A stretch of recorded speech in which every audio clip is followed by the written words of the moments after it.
MBBS ബിരുദം ഉപേക്ഷിച്ച് സിനിമയിലെത്തി ദക്ഷിണേന്ത്യയിലെ തന്നെ മികച്ച നടിമാരിലൊരാളായി മാറിയ താരമാണ് തിരുവനന്തപുരത്തുകാരിയായ ഐശ്വര്യ ലക്ഷ്മി. നടിയെന്ന നിലയിൽ സ്വന്തമായി ഇടം കണ്ടെത്തിയെങ്കിലും മായാനദിയിലെ അപ്പുവായിട്ടാണ് ഐശ്വര്യ മലയാളികളുടെ മനസ്സിൽ ഇടം നേടുന്നത്. മലയാളത്തിൽ മാത്രമല്ല, നിലവിൽ തമിഴിലും തെലുങ്കിലുമെല്ലാം തിളങ്ങുന്ന താരത്തിന്റെ ശക്തമായ നിലപാടുകൾക്ക് പലപ്പോഴും കയ്യടി ലഭിച്ചിട്ടുണ്ട്. എന്നാൽ അവരുടെ മാതാപിതാക്കൾ നടിയുടെ തീരുമാനത്തെ ഇപ്പോഴും അംഗീകരിക്കുന്നില്ല.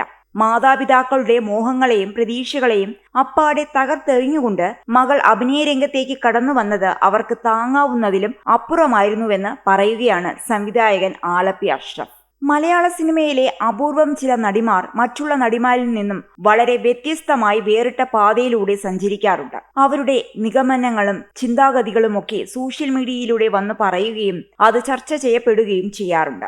സൈക്കോളജിയിൽ ബിരുദം നേടിയ ലെന സ്പിരിച്വാലിറ്റിയിലൂടെയാണ് സഞ്ചരിക്കുന്നതെങ്കിൽ വൈദ്യശാസ്ത്രത്തിൽ ബിരുദമെടുത്ത ഐശ്വര്യ ലക്ഷ്മി സൈക്കോളജിക്കൽ തെറാപ്പിയിലൂടെയാണ് തന്റെ പല കാര്യങ്ങൾക്കും പരിഹാരം തേടുന്നത്.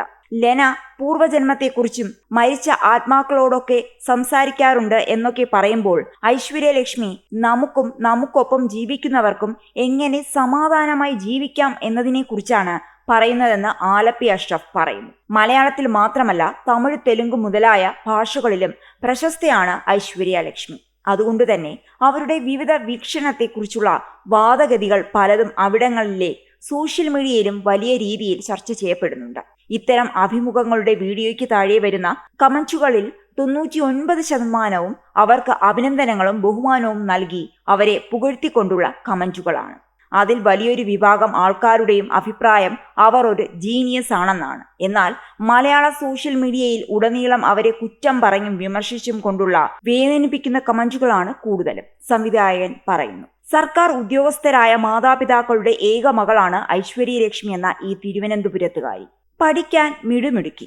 അതുകൊണ്ട് തന്നെ തങ്ങളുടെ മകളെ ഒരു ഡോക്ടറായി കാണുവാൻ അവർ ആഗ്രഹിച്ചു.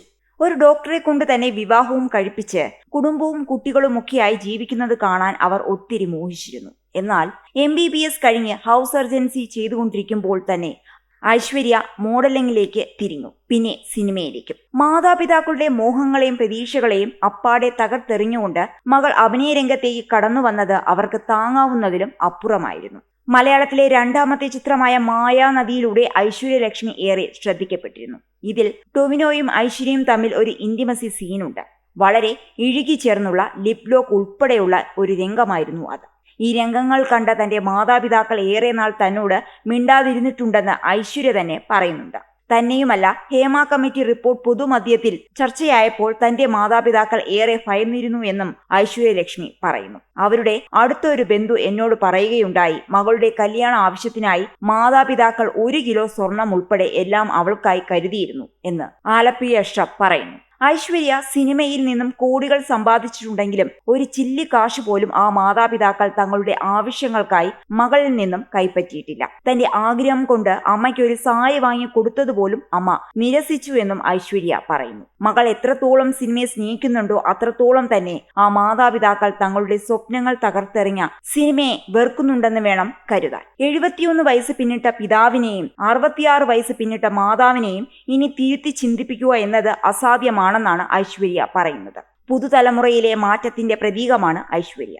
ആ മാറ്റം ഉൾക്കൊള്ളാൻ മാതാപിതാക്കൾക്ക് കഴിയുന്നില്ല എന്നതാകാം ഇതിനു കാരണമെന്നും ആലപ്പി അഷ്റഫ് പറയുന്നു.